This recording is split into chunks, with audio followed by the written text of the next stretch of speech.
Assembly సాక్షి కూడా మేము ప్రజాపాలన తీసుకొచ్చినాం, ప్రజలకు అందుబాటులో ఉంటున్నాం. నాకే లేనుడు ఈ ప్రజలకి అందుబాటే.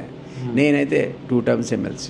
నువ్వే అన్నట్టుగా చాలామంది ప్రముఖులకు నేను సలహాదారు, ప్రముఖ ఉద్యమకారుని నేను కాదు. నువ్వు చెప్పు నీ ఉద్యమకారణం కాదు.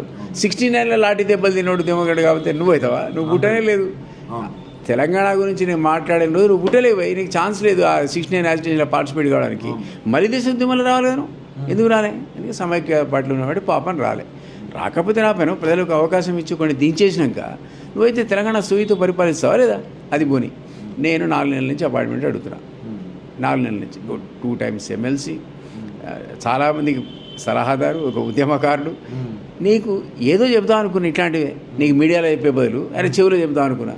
రేపు బాబు జాగ్రత్త, ఈ ఎక్స్పాన్షన్గా దేవుడు ఈ ఆరుగురిని తీసే ముందు కొత్త ఆరుగురిని తర్వాత తీసుకుందు, ఉన్న ఆరుగురిని బీకి పారేసి కొత్త వాళ్ళని పెట్టు రాదు.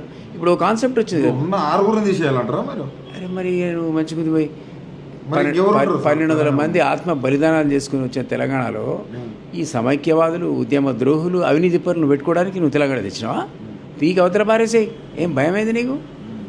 అందరూ లేరా తెలంగాణ ఉద్యమకారు? పార్టీలనే లేరు 65 మందిరా? మీరు పెద్ద వ్యక్తి అయిన రాజగోపాల్ రెడ్డి లాంటి వాళ్ళకే సలహాదారులు ఉన్నారు కదా, కనీసం ఆయన కన్నా చెప్పి ఏం చెప్తారు? ఆయన పాప ఏ పూట కాపుట నాకు ఎక్స్పాన్షన్ అయితే నాకు మంత్రి పదవి వస్తుందని రోజు బతుకుంటుండే ఆయన. ఆయన పంచాయతీ ఆయనకే ఉండే. ఆయనకే రాహుల్ గాంధీ ప్రామిస్ చేసినట. మరి ప్రామిస్ చేసి ఇవ్వాలి కదా.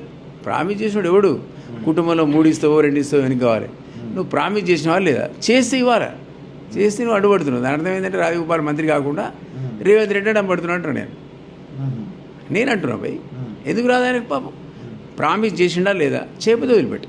అంటే కోమటిరెడ్డి ఉన్నాడు కదా, వాళ్ళ అన్న కూడా ఉన్నాడు, వాళ్ళ అన్న కూడా చూసుకో. నువ్వు ప్రామిస్ చేసినప్పుడు నీకు తెలియదా కోమటిరెడ్డి కూడా ఉన్నాడు, ఇద్దరికి ఇవ్వాల్సి వస్తుంది తెలియదా? ఆయనకి ఈయనకి ఈయనంటివి, ఆయనకి ఇస్తే ఈయనని చెప్పనుంటివి. ఎందుకు చెప్పినావు? ఈయనకి ఇస్తా అంటే పార్టీ మారే.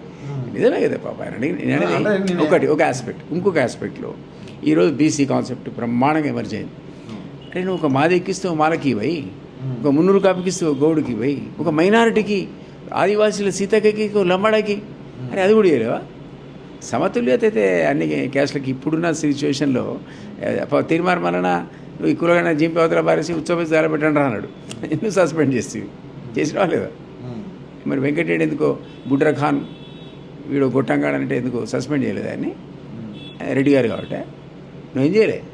నిన్నే కదా అన్నది తీర్మానం. నేను ఒక్క మాట అనలే కదా. ఆయన ఏమనంటే కులగడ తప్పు అన్నాడు. ఏమో పాప ఆయనకి ఏమనిపించిందో 56% ఉండాల్సిన మా కులం 42% ఎట్లుంటుంది అన్నాడు. అని ఇప్పుడు రాజగోపాల్ రెడ్డి కూడా తిట్టిండు కాబట్టి ఇవ్వట్లేరు అనుకోవచ్చు. ఉండొచ్చు, నాకు తెలియదు. ఏ లాజిస్టిక్స్ నేనేమంటున్నా, నీ క్యాబినెట్లో ఎవడైతే తెలంగాణవాది కాడో, ఎవడైతే ఉద్యమ ద్రోహో నువ్వు పీకి పారే అర్జెంట్గా అంటున్నా.